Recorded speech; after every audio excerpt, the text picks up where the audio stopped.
Hi my dear students, I am Tamilarasan here. நம்ம இந்த செஷன்ல chapter number 8 dual nature of radiation and matter அந்த லெசன்ல நம்ம பார்க்க போற டாபிக் எலக்ட்ரான் எமிஷன். எலக்ட்ரான் எமிஷன்னா என்ன, அதனுடைய டிஃபரண்ட் மெத்தட்ஸ் என்ன அப்படிங்கறத இந்த செஷன்ல பார்க்க போறோம். பார்க்கலாமா? சரி, இப்போ இந்த இடத்துல ஒரு மெட்டல் ராடை எடுத்துருக்குறேங்க. நமக்கு every substance made up of atom இல்லையா? ஒரு மெட்டல் ரூம் டெம்பரேச்சர்ல இருக்கும் பொழுது அதனுடைய அவுட்டர் மோஸ்ட் ஆர்பிட்ல இருக்கக்கூடிய அந்த எலக்ட்ரான்ஸ் வந்து அந்த ஆட்டத்தை விட்டு வெளியில வந்து என்னவாகுது, ரேண்டமா மூவ் ஆகும். இப்ப அயன் அப்படின்னு எடுத்துக்கிட்டா அதனுடைய அவுட்டர் மோஸ்ட்ல 2 எலக்ட்ரான் இருக்கு. காப்பர் அப்படின்னு எடுத்துக்கிட்டா அதுல அவுட்டர் மோஸ்ட்ல 1 எலக்ட்ரான் இருக்கு. அப்ப அந்த எலக்ட்ரான் ரூம் டெம்பரேச்சர்ல அந்த ஆட்டத்தை விட்டு வெளியில வந்து நமக்கு என்ன செய்து ரேண்டமா மூவ் ஆயிட்டு இருக்கும். சரியா? அப்படி அந்த ரேண்டமா மூவ் ஆகக்கூடிய அந்த எலக்ட்ரானுக்கு பேரு நம்ம ஃப்ரீ எலக்ட்ரான்ஸ் அப்படின்னு சொல்றோம். ஏன் அப்படின்னு சொன்னா இந்த நியூக்ளியஸ்க்கும் அந்த அவுட்டர் மோஸ்ட் எலக்ட்ரானுக்கு இடையில அட்ராக்ஷன் ஃபோர்ஸ் கம்மியா இருக்கும்.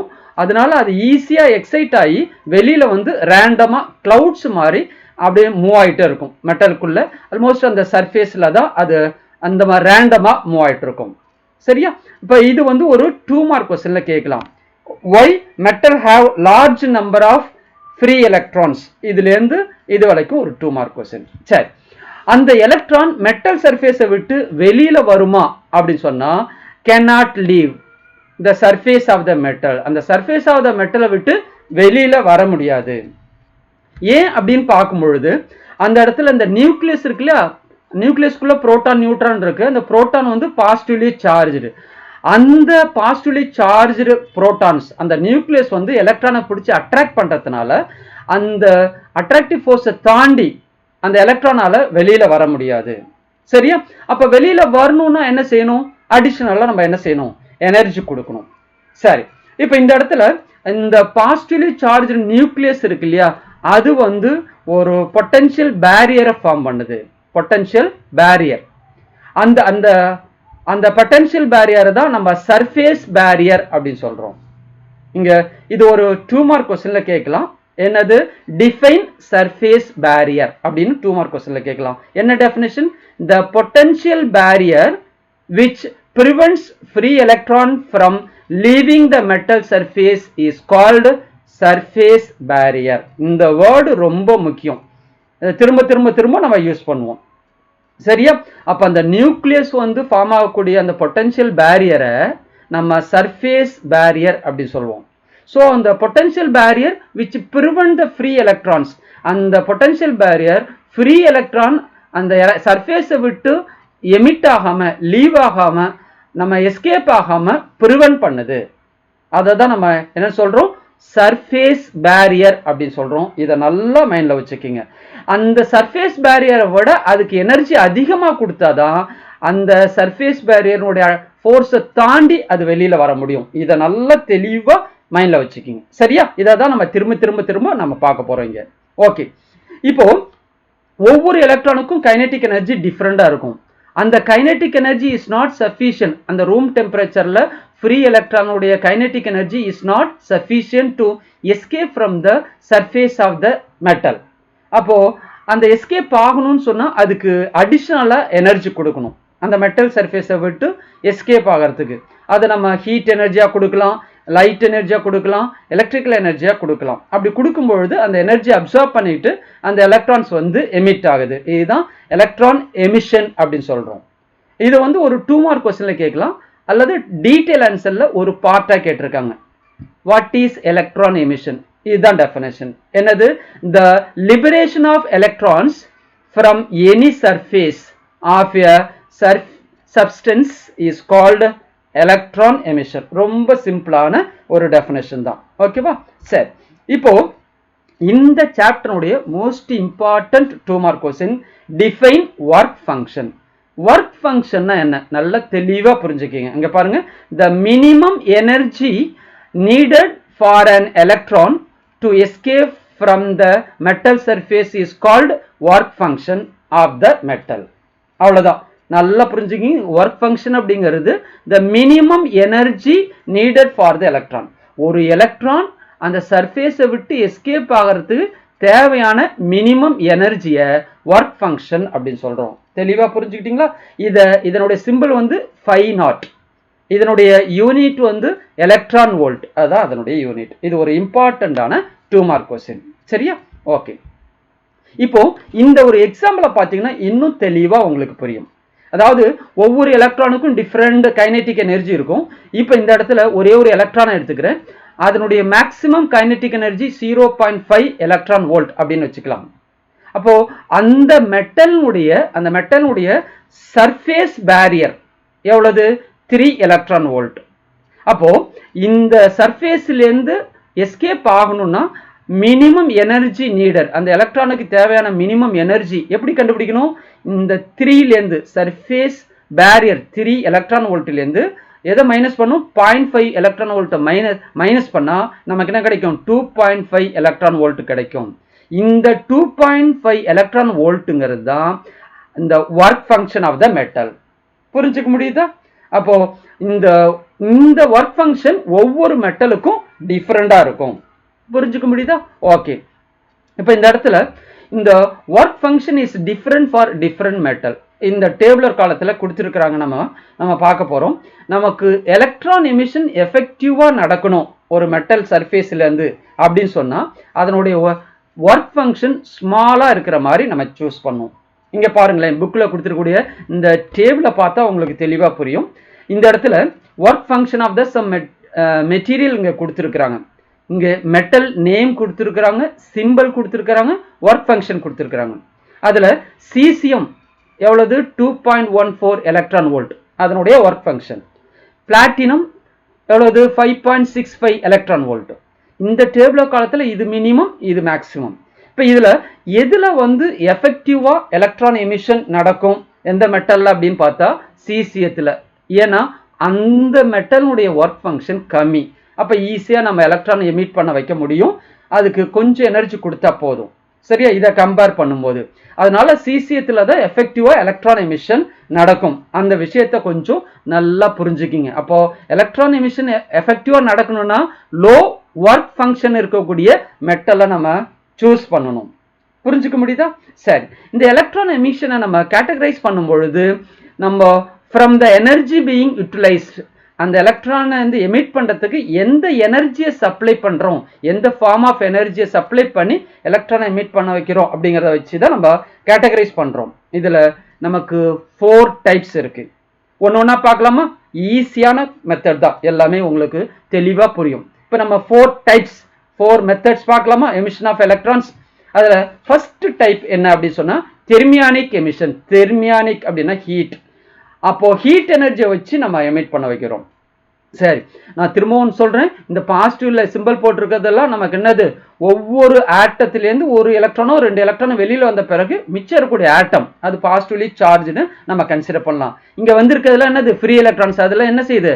சர்ஃபேஸ்ல ரேண்டமா மூவ் ஆயிட்டு இருக்கு. ஆனா அந்த சர்ஃபேஸ் மெட்டல் சர்ஃபேஸை விட்டு எஸ்கேப் ஆக முடியாது. அப்ப என்ன செய்யணும்? நம்ம இந்த மெட்டல் ராடை நம்ம என்ன செய்யறோம்? ஹீட் பண்றோம். அப்போ ஹீட் பண்ணும்பொழுது அதில் அந்த எலக்ட்ரான்ஸ் ஒன்று கொஞ்சம் கொஞ்சமாக ஹீட்டை அப்சர்வ் பண்ணிட்டு எதனுடைய எனர்ஜி வந்து சர்ஃபேஸ் பேரியரை விட அதிகமாக இருக்கோ அந்த எலக்ட்ரான்ஸ் அப்படியே எஸ்கேப் ஆகும், அந்த மெட்டல் சர்ஃபேஸை விட்டு வெளியில் எஸ்கேப் ஆகும். ஸோ இந்த எமிஷனை தான் நம்ம தெர்மியானிக் எமிஷன் அப்படின்னு சொல்கிறோம். சரியா? அப்போ அந்த மெட்டலை நம்ம ஹீட் பண்ணும் பொழுது அந்த ஃப்ரீ எலக்ட்ரான்ஸ்க்கு வந்து என்ன செய்யுது? அந்த சர்ஃபேஸில் மூவ் ஆகிட்டு இருக்கக்கூடிய ஃப்ரீ எலக்ட்ரான்ஸ் அந்த ஹீட்லேருந்து சஃபிஷியன்ட் எனர்ஜியை வந்து கெயின் பண்ணிக்குது. எந்த எனர்ஜிலேருந்து? தெர்மல் எனர்ஜிலேருந்து, ஹீட் எனர்ஜிலேருந்து கெயின் பண்ணிக்குது. அந்த எனர்ஜி வந்து அந்த சர்ஃபேஸ் பொட்டன்ஷியலை விட அதிகமாக இருக்கும் பொழுது அது என்ன செய்யுது? எமிட் ஆகுது, வெளியில் வருது. புரியுதா? அந்த சர்ஃபேஸ் பேரியரை விட அதிகமாக எனர்ஜி அதுக்கிட்ட இருக்கும்போது அந்த சர்ஃபேஸை விட்டு எமிட் ஆகுது. இந்த எமிஷனுக்கு பேர் என்னது? தெர்மியானிக் எமிஷன் அப்படி சொல்கிறோம். தெளிவாக புரியுதா? சரி, இப்போ இது மெட்டல் ஹீட் பண்றதுக்கு முன்னாடி நம்ம புக்ல கொடுத்துருக்கூடிய டயக்ராம். இது மெட்டலை ஹீட் பண்ண பிறகு எலக்ட்ரான் எமிட் ஆகுது. இப்போ இந்த இடத்துல ஒரு காயில் எடுத்துக்கிறோம், மெட்டல் காயில் எடுத்துக்கிறோம். அந்த காயிலை கொண்டு வந்து ஒரு பேட்டரியோட கனெக்ட் பண்ணியிருக்கிறோம். அப்போ சுவிட்ச் ஆன் பண்ணும்போது கரண்ட் பாஸ் ஆச்சுன்னா அது ஹீட் ஆகுது. அப்போ ஹீட் ஆகும் பொழுது அதுலேருந்து எலக்ட்ரான் எமிட் ஆகுது. அப்போ இந்த ரெண்டுமே example for the thermionic emission. புரிஞ்சுதுங்களா? ஓகே. இப்போ இந்த இடத்துல the intensity of the thermionic emission, அதாவது the number of electron emitted. இந்த மெட்டல்லேருந்து எலக்ட்ரான் எமிட் ஆகுது இல்லையா, ஒவ்வொரு செகண்டும் எவ்வளவு எலக்ட்ரான் எமிட் ஆகுது அப்படிங்கிறத நம்ம இன்டென்சிட்டின்னு புரிஞ்சுக்கலாமே. அந்த இன்டென்சிட்டி வந்து எதை டிபெண்ட் பண்ணியிருக்கோம் அப்படி சொன்னால், நம்ம சூஸ் பண்ணக்கூடிய மெட்டலையும் அதுக்கு பிறகு அந்த மெட்டலுடைய டெம்பரேச்சரையும் டிபெண்ட் பண்ணியிருக்கோம். புரிஞ்சுக்க முடியுதா? டெம்பரேச்சர் அதிகமாக இருந்துச்சுன்னா நிறைய எலக்ட்ரான்ஸ் வந்து எமிட் ஆகும். ஓகே, இதுக்கு எக்ஸாம்பிள் என்ன அப்படின்னு பார்க்கும்போது கேத்தோடு ரே டியூப். இந்த இடத்துல இது கேத்தோட் ரே டியூப், இதை பற்றி டீட்டெயிலாக நம்ம படிப்போம். அடுத்தது எலக்ட்ரான் மைக்ரோஸ்கோப், எக்ஸ்ரே டியூப், இது ரெண்டை பற்றி நம்ம இந்த சாப்டரில் படிப்போம். ஓகேவா? சரி, அடுத்தது செகண்ட் கைண்ட் என்னன்னு பாருங்களேன், ஃபீல்டு எமிஷன். இங்கே ஒரு 2 ஐடென்டிக்கல் மெட்டல் பிளேட்டை எடுத்துக்கிறோம். ஒரு பிளேட்டை கொண்டு வந்து பேட்டரியினுடைய பாசிட்டிவோட கனெக்ட் பண்ணியிருக்கோம், இன்னொரு பிளேட்டை கொண்டு வந்து நெகட்டிவோட கனெக்ட் பண்ணியிருக்கோம். இந்த 2 பிளேட்டும் ஒன்றுக்கு ஒன்று பேரலாக வச்சுருக்கிறோம். இந்த 2 பிளேட்டுக்கு நடுவில் நம்ம மெட்டல் பிளாக்கை வச்சுருக்கோம் அந்த இடத்துல. சரியா? Electric field start from positive plate ends at negative plates. அப்போ எலக்ட்ரிக் ஃபீல்டு ரைட்லேருந்து லெஃப்ட் இந்த டைரக்ஷனில் ஆக்ட் பண்ணுது. அப்போ அங்கே உள்ள ஃப்ரீ எலக்ட்ரான்ஸ் ரேண்டமாக மூவ் ஆகிட்டு இருக்கு இல்லையா, அது மேலே ஒரு ஃபோர்ஸ் ஆக்ட் பண்ணும் எலக்ட்ரிக் ஃபீல்டுனால.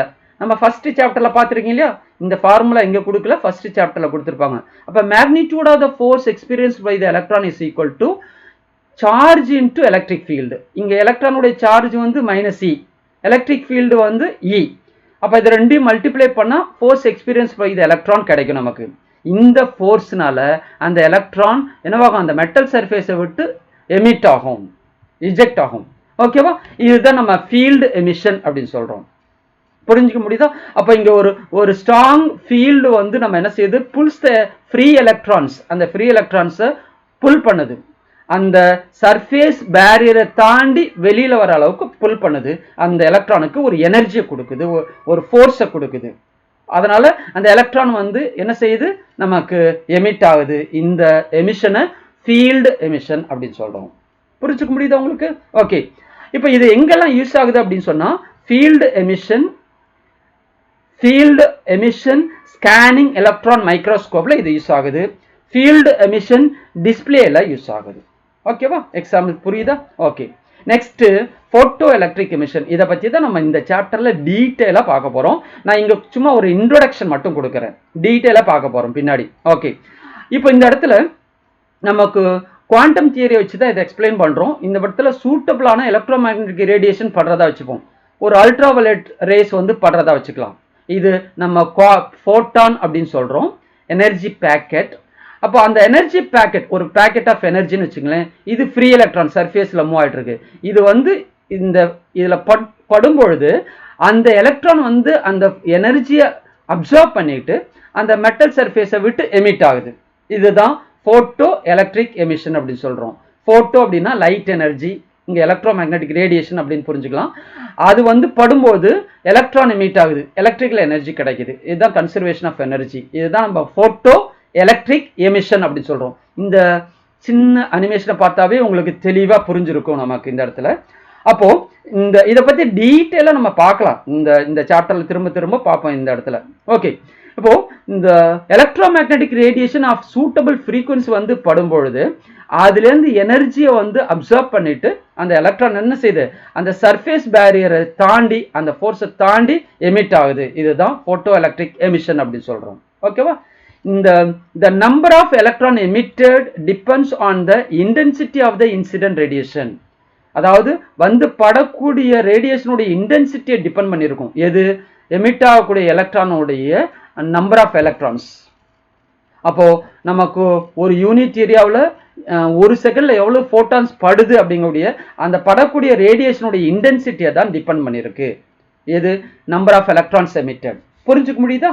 ஓகே, நெக்ஸ்ட் சரி, இதுல எங்கெல்லாம் யூஸ் ஆகுது அப்படின்னு பார்க்கும்போது போட்டோ டயோட்ஸ். ஆட்டோமேட்டிக்கா லைட் பட்டா நமக்கு எலக்ட்ரிசிட்டி ப்ரொடியூஸ் ஆகும். லைட் நின்று போச்சு, சன்லைட் நமக்கு சன் செட் ஆயிடுச்சுனாக்கா நமக்கு இந்த எலக்ட்ரிக் கரண்ட் ப்ரொடியூஸ் ஆகாது. அந்த மாதிரி ஒரு டிவைஸ் இருக்கு. இதை பத்தி நம்ம டீட்டெயிலாக படிக்கலாமா செமிகண்டக்டர் டிவைஸ்ல. ஓகேவா? நெக்ஸ்ட் போட்டோ எலக்ட்ரிக் செல். இதை பத்தி நம்ம இந்த சாப்டர்ல நம்ம தெளிவாக படிப்போம்.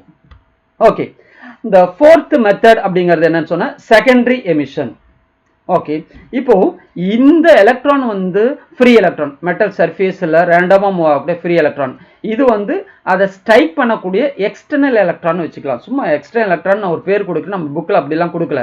இது வெளியிலேருந்து வந்து ஃபாஸ்ட்டாக வந்து ஸ்ட்ரைக் பண்ணக்கூடிய அந்த எலக்ட்ரான். இங்கே பாருங்களேன், ரெண்டையும் பாருங்கள் ஒரே சமயத்தில். அப்போது அது வந்து ஸ்ட்ரைக் பண்ணும் பொழுது நமக்கு என்ன செய்யுது, இந்த fast moving electron strikes the surface of the metal. அதில் வந்து ஸ்ட்ரைக் பண்ணும்போது அங்கே இருக்கக்கூடிய எலக்ட்ரான் அந்த ஸ்ட்ரைக் பண்ணக்கூடிய எலக்ட்ரான்லேருந்து கைனெட்டிக் எனர்ஜியை கெயின் பண்ணிக்குது. அப்போது இந்த மூவ் ஆகக்கூடிய எலக்ட்ரான், இங்கே வெளியில் எக்ஸ்டர்னலாக வரக்கூடிய அந்த எலக்ட்ரான் அந்த சர்ஃபேஸில் இருக்கக்கூடிய எலக்ட்ரானுக்கு என்ன செய்யுது அப்படின்னு சொன்னால் ட்ரான்ஸ்ஃபர் த கைனெட்டிக் எனர்ஜி. அதை அப்சர்வ் பண்ணிட்டு அந்த மெட்டல் சர்ஃபேஸ்லேருந்து எலக்ட்ரான் எமிட் ஆகுது. இந்த எமிஷனை தான் நம்ம என்னன்னு சொல்கிறோம், செகண்டரி எமிஷன் அப்படின்னு சொல்கிறோம். புரிஞ்சுக்க முடியுதுங்களா? சரி, இப்போ இதெல்லாம் வந்து ஹை ஸ்பீட் எலக்ட்ரான், வெளியிலே வந்து மூவ் ஆகி வரக்கூடிய அந்த எலக்ட்ரான் வந்து ஸ்ட்ரைக் ஆகக்கூடிய எலக்ட்ரான் மெட்டல் சர்ஃபேஸில் பட்ட பிறகு, ஸ்ட்ரைக் பண்ண பிறகு அங்கே எலக்ட்ரான்ஸ் வந்து எமிட் ஆகுது அந்த சர்ஃபேஸ்லேருந்து. இதுதான் செகண்டரி எமிஷன் அப்படின்னு சொல்கிறோம். ஓகேங்களா? ஓகே, இப்போ நம்ம இந்த 4 கைண்ட்ஸும் நம்ம தெளிவாக பார்த்துட்டோம். இந்த 4th கைண்ட் எங்கெல்லாம் யூஸ் ஆகுது அப்படின்னு பார்க்கும்போது இமேஜ் இன்டென்சிஃபயரில் வந்து யூஸ் ஆகுது. அடுத்தது ஃபோட்டோ மல்டிப்ளையர் டியூப்ல யூஸ் ஆகுது. ஓகேவா? நம்ம எங்கெங்கெல்லாம் யூஸ் ஆகுது அப்படின்னு சொல்லி கொடுத்துட்டோம். இதெல்லாமே வந்து டீட்டெயிலாக நீங்கள் ஹையர் லெவலில் நம்ம தெளிவாக இதை பற்றியெல்லாம் நம்ம தெளிவாக படிப்பீங்க. ஓகே, இப்போ நம்ம பார்த்துருக்கோம் இல்லையா, இந்த வீடியோவில் ஒரு 3 2 மார்க் கொஸ்டின்ஸ் இருக்கு. என்னென்ன? why metal have large number of free electrons, அது ஒரு question. the what is surface barrier, அது ஒரு 2 mark question. define work function, இது the most important 2 mark question. இந்த 3 2 மார்க் கொஸ்டின்ஸ் இருக்கு. அடுத்து 5 மார்க் கொஸ்டின்ல என்ன கேட்கலாம் அப்படின்னு சொன்னா, what is electron emission, explain about the various method of electron emission, இந்த 4 மெத்தடும் அதை சேர்த்து ஒரு 5 மார்க் கொஸ்டின்ல கேட்கலாம். ஓகேவா? தெளிவாக ப்ரிப்பேர் பண்ணியிருக்கலாமா? இதெல்லாம் இன்ட்ரோடக்ஷன் தான் நமக்கு. Okay okay students, prime physics இது உங்கள் சேனல். இதில் வரக்கூடிய வீடியோஸ்லாம் பாருங்கள். அது உங்களுக்கு பிடிச்சிருந்தா லைக் பண்ணுங்கள், சப்ஸ்கிரைப் பண்ணுங்கள், ஷேர் பண்ணுங்கள். Thank you my dear students and my friends.